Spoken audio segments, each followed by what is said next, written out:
Max TV భక్తి ప్రేక్షకులకు నమస్కారం. రథసప్తమి విశిష్టత, పూజా విధానం గురించి మనకు తెలియజేయడానికి స్టూడియోలో ఉన్నారు ప్రముఖ జ్యోతిష్య వాస్తు పండితులు బ్రహ్మశ్రీ డాక్టర్ నాయకంటి మల్లికార్జున శర్మ గారు. మరి వారిని అడిగి రథసప్తమికి సంబంధించిన మరిన్ని విషయాలు తెలుసుకుందాం. నమస్కారం గురు. నమస్కారం అండి. గురుగారు, రథసప్తమి విశిష్టత గురించి వివరిస్తారా? తప్పకుండా అమ్మ. ఓం శ్రీ గురుభ్యో నమః. రథసప్తమి అంటే ఆదిత్యుడు మేధాశక్తి గలవాడు, ఆరోగ్యాన్ని ఇచ్చేవాడు, ఆరోగ్యమే మహాభాగ్యం అని మనకి సూర్యభగవానుడు ప్రత్యక్ష దైవం కాబట్టి సూర్యుడి యొక్క అనుగ్రహాన్ని మనం పొందాలంటే ఖచ్చితంగా రథసప్తమి యొక్క ప్రాధాన్యత చాలా ఎక్కువగా ఉంటుంది. అసలు ఏమిటి, వాట్ ఈస్ ద రథసప్తమి అంటే, సప్తమి అంటే మనకి 7 అని, సప్త అశ్వారూఢం అంటారు. అంటే సప్త అశ్వాల మీద సంచరించే భగవానుడు సూర్యభగవానుడు. ఈ సూర్యభగవానుడు అందువల్లే ఆదిత్యుడు అంటారు. అంటే ఆదిత్యాయుధే సహస్రమూర్తాయుధీమే తన్నో సూర్య ప్రచోదయాతనే అని సూర్యగాయత్రి మంత్రాన్ని ప్రతిరోజు కూడా పఠిస్తూ ఉంటారు. అలానే ఆదిత్య హృదయాన్ని పాలనం చేస్తుంటారు. మరి రథసప్తమి రోజున సూర్యుడికి ప్రీతికరమైన రోజున, సూర్యుడికి ఏదైతే రథసప్తమి రోజున చక్కగా రథాల మీద 7 సప్త గుర్రాల మీద, సప్త అశ్వాల మీద సంచరిస్తూ ఉంటాడు. అంటే ఏమిటి అసలు అంటే, ఉత్తరాయణ పుణ్యకాలంలో మకర రాశిలో సూర్యుడి భగవానుడు వచ్చిన తర్వాత కుంభ సంకరణం అంటే కుంభరాశిలోకి సూర్యభగవానుడు వచ్చిన తర్వాత రథసప్తమి అనేది ఒకటి వస్తుంది. అంటే మాఘమాసం అనేది, అంటే మాఘమాసం ఎప్పుడు కూడా స్థానానికి ప్రతీక, పుణ్యానికి, అదే నదీ స్థానము, తటాక స్థానము, చెరు స్థానము, ఇలాగ స్నానం చేయటము స్థానానికి ప్రతీక ఉంటుంది. సూర్యభగవానుడు యొక్క అనుగ్రహాన్ని సంపాదించాలంటే ఖచ్చితంగా మనకి సన్ రేస్ పడుతూ ఉంటాయి. సన్ రేస్ పడుతుంటే ఏంటంటే నరాల యాక్టివ్నెస్ అనేది పెరుగుతూ ఉంటుంది. రథసప్తమి రోజున ముఖ్యంగా మనం జిల్లేడు చెట్టుకి ప్రాధాన్యత చాలా ఉంటుంది. ఏమిటి అసలు జిల్లేడు చెట్టు యొక్క ప్రాధాన్యత అంటే, నవగ్రహాల్లో సూర్యభగవానుడికి ప్రీతికరమైంది జిల్లేడు. అందువల్లే మనం సూర్యహోమం చేసేటప్పుడు, అరుణ హోమం చేసేటప్పుడు జిల్లేడు సమితులతోటి హోమం చేస్తుంటాం. ఆద్యంతో, నెయ్యితోటి హోమం చేస్తున్నప్పుడు ఏదైతే సూర్యభగవానుడు యొక్క హోమం చేయటం వల్ల సూర్యుడి యొక్క అనుగ్రహాన్ని సంపాదిస్తుంటాం. అందువల్ల జిల్లేడు ఆకుల్ని 7 ఆకులను తీసుకుని తల మీద పెట్టుకొని రేగిపండు పెట్టుకొని మనం స్నానం చేస్తుంటాం. ఆ రేగిపండు దేనికి పెట్టుకుంటాం? సరే గురువుగారండి, జిల్లేడు ఆకులు అంటే సూర్యుడికి ప్రీతికరమైంది, జిల్లేడు సమిధలు కానీ ఆకులు కానీ అనుకుంటాం. అలా రేగిపండు యొక్క ప్రాధాన్యత ఏంటంటే, రేగిపండు ఎరుపు రంగులో ఉంటుంది, గుండ్రంగా ఉంటుంది. సూర్యుడు అది బదరీ అంటారు. అంటే భోగి పండ్లు పోసేటప్పుడు భదరీవనంలో నరనారాయణులు కూడా తపస్సు చేసుకున్నారట. అంటే సైతిక శివలింగానికి ఆ పరమేశ్వరుడు మెచ్చి ఏం చేశాడంటే, ఎంబటే వాళ్ళకు వరాన్ని ఇచ్చాడట. ఏ వరం ఇచ్చాడంటే, నాతో యుద్ధం చేసినా కూడా మీరు గెలవగలుగుతారు అని శ్రీకృష్ణుడికి అర్జునుడికి ఇచ్చారట.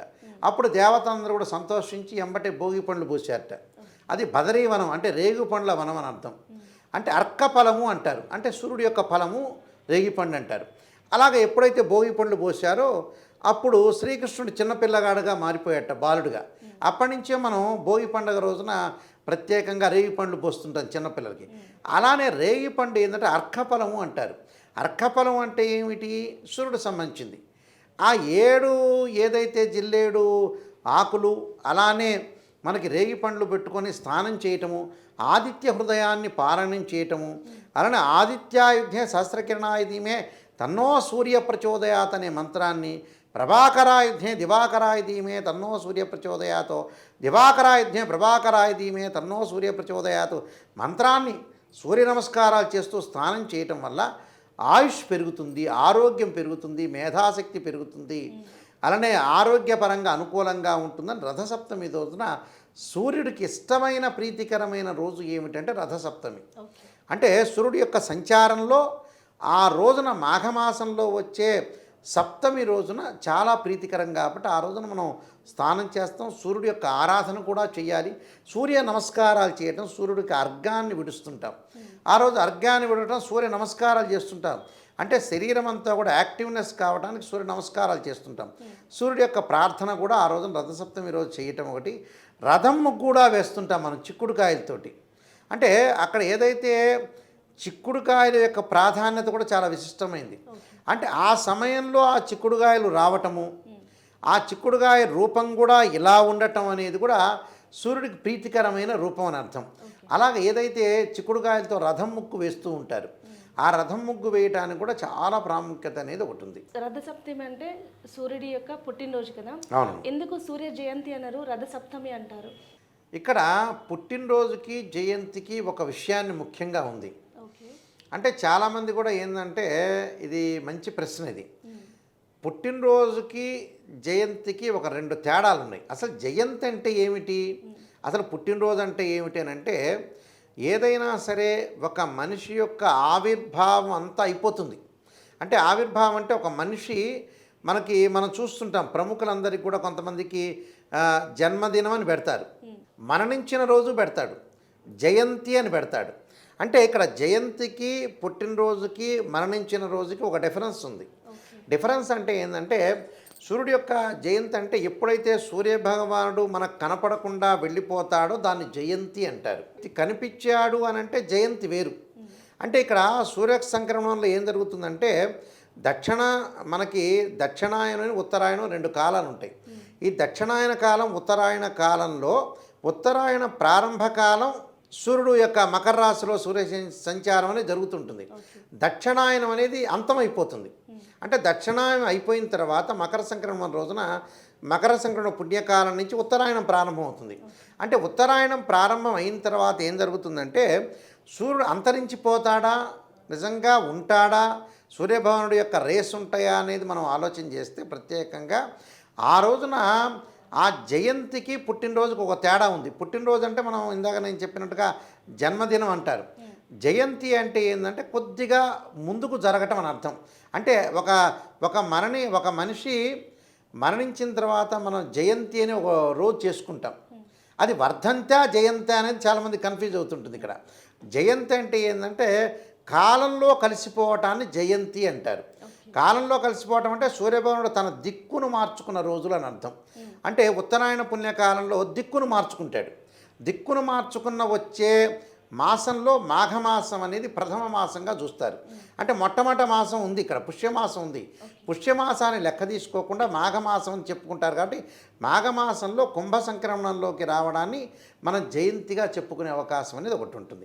అంటే కాలగర్భంలో కలిసిపోవడాన్ని జయంతి అంటారు. అలాగే గురుగారు, రథసప్తమి రోజు ఏ వ్రతం చేయాలి, వ్రతానికి సంబంధించిన నియమాలు ఏ విధంగా ఉంటాయి? మంచి క్వశ్చన్ అమ్మ ఇది. చాలామంది కూడా రథసప్తమి వ్రతం ఎలా చేయాలని చాలామంది అడుగుతుంటారు. చాలామంది కూడా ఈ రథసప్తమి వ్రతానికి సంబంధించిన విషయాల్లో తెలియని వాళ్ళు చాలామంది ఉంటారు. ఈ రథసప్తమి అని అంటే ఏమిటి అని అంటే, యాక్చువల్గా రథసప్తమి వ్రతాన్ని చేయటం ఏ విధంగా చేయాలంటే, ఆ రోజున సూర్యభగవానుడు ఆరాధన చేయటం ఒకటి. అంటే చక్కగా మనం ఒక ఆవు పేడతో అలికి ఒక పీట వేసి దాని మీద ఎర్రటి ముగ్గు వేయాలి. ఎర్రని వస్త్రాన్ని, సూర్యుడు ఎర్రని రంగులో ఉంటాడు కాబట్టి దాని మీద ఎరుపు వస్త్రాన్ని పెట్టి గణపతిని పెట్టాలి. హరిద్ర గణపతి అంటే పసుపుతో చేసిన గణపతిని పెట్టి కలశం పెట్టాలి. కలశం పెట్టి సూర్యుడి యొక్క ప్రతిమను పెట్టాలి. ప్రతిమను పెట్టిన తర్వాత సూర్యుడి యొక్క పటాన్ని కూడా పెడతారు. పెట్టిన తర్వాత ఆ రోజున ఫస్ట్ ఏం చేస్తారంటే, గణపతి పూజ పుణ్యావాచన చేసిన తర్వాత కలశ స్థాపన చేసి సూర్యుడి యొక్క ఆరాధన చేస్తారు. సూర్యుడి యొక్క ఆరాధన ఎలా చేయాలంటే, ఒక సూర్యుడు సంబంధించిన ప్రతిమను తీసుకొని దానికి అభిషేకం చేస్తారు. అభిషేకం ఎలా చేస్తారు? పంచామృతాలతోటి, పండరసంతో, చెరుకు రసంతో సూర్యుడి యొక్క ఆరాధన చేస్తారు. అంటే సూర్యుడి యొక్క ఆరాధన చేయటంలో చాలా మంత్రాలు, సూర్యుడి యొక్క గాయత్రి మంత్రాలు ఉన్నాయి. అలానే జపాకుసుమ సంకాశం కాశ్యపేయం మహాదుతిం తమోరిం సర్వపాపజ్ఞనం ప్రణతోస్మి దివాకరం అనే మంత్రాన్ని కూడా అనుకుంటారు. అయితే ఇక్కడ దీనిలో సూర్యుడి యొక్క ఆరాధనలో పంచామృతంతో, పండరసంతో, చెరుకు రసంతో అభిషేకం చేస్తారు. అభిషేకం చేసి సూర్యుడి యొక్క కథలు చదువుకుంటారు. అంటే సూర్యభగవానుడి యొక్క కథలు కొన్ని ఉంటాయి. అంటే సూర్యుడి యొక్క ఆవిర్భావము, సూర్యుడు ఎక్కడ ఆవిర్భావం అయ్యాడు, సూర్యుడికి సంబంధించిన లక్షణం ఏంటి, అలానే సూర్యుడి వల్ల ఎలాంటి ఫలితాలు జరుగుతాయి, సూర్యుడి యొక్క విశిష్టత ఏంది. ఇప్పుడు శని సూర్యుడు తల్లిదండ్రులకు సంబంధించిన, అదే తండ్రి కొడుకులకి, ఈ తండ్రి కొడుకు సంబంధించిన అనుబంధం ఏంటి, అలానే మకర కుంభరాశి అధిపతులకి శని అధిపతి అయితే కరెక్ట్గా దానికి ఆపోజిట్లో సింహరాశికి అధిపతి రవి అవుతాడు. అంటే తండ్రి కొడుకుల యొక్క అనుబంధ బాంధవ్యం అని అర్థం. అలాగా సూర్యుడు సంబంధించిన కథలు, అలానే సూర్యభగవానుడు యొక్క విశిష్టత, దానిలో సూర్య నమస్కారాలు కూడా చేస్తారు. సూర్యుడి యొక్క నమస్కారాలు చేయటం, అదే సూర్యుడికి అర్ఘ్యం కూడా విడుస్తారు బయటికి. అలాగా సూర్యుడికి ప్రీతికరమైన నైవేద్యం కూడా పెడతారు ఇక్కడ. అంటే గోధుమ రవ్వతో చేసిన ప్రసాదం. అంటే సూర్యుడికి ప్రీతికరమైనది ఏంటంటే గోధుమలు, అంటే గోధుమ రవ్వ, ఎర్రని వస్త్రం, ఎర్రని వస్త్రాలు ఏదైతే ఉంటుందో ఎర్రని వస్త్రం, ఎర్రని పూలు ఆయనకి, అలానే గోధుమ రవ్వతో చేసిన నైవేద్యాన్ని ప్రసాదంగా పెడతారు అక్కడ. అంటే గోధుమతో చేసింది ఏదైనా సరే వస్తువుని కానీ అక్కడ పెట్టి వాళ్ళు ప్రసాదంగా స్వీకరిస్తారు. అదొకటి. అలానే ఆ ప్రసాదాన్ని కూడా అందరూ కూడా పంచుకోవడం అనేది జరుగుతుంటుంది. అంటే సూర్యుడు ఓం భోర్భోస, సూర్యుడు రక్తవర్ణం, రక్తగంధం, రక్తపుష్పం, రక్తమాల్యాభరధరం అంటారు. అంటే ఆయన సూర్యుడు ఎరుపు రంగు గల ఎరుపు రంగుతోటి ఉంటాడు. ఆ ఎరుపు రంగుతో ఉన్న సూర్యభగవాను ఆరాధన చేయటం వల్ల మనకి మంచి జరుగుతుంది. అంటే మేధాశక్తి వస్తుంది, ఆరోగ్యం వస్తుంది, ఆరోగ్యం మహాభాగ్యం అని శాస్త్రంలో చెప్పారు. కాబట్టి సూర్యుడు యొక్క ఆరాధన అనేది చాలా ముఖ్యమైనదమ్మా. అలాగే గురుగారు, రథసప్తమి రోజు ఏ స్తోత్రం వినాలి? ఆదిత్య హృదయాన్ని పారాయణం చేయాలి.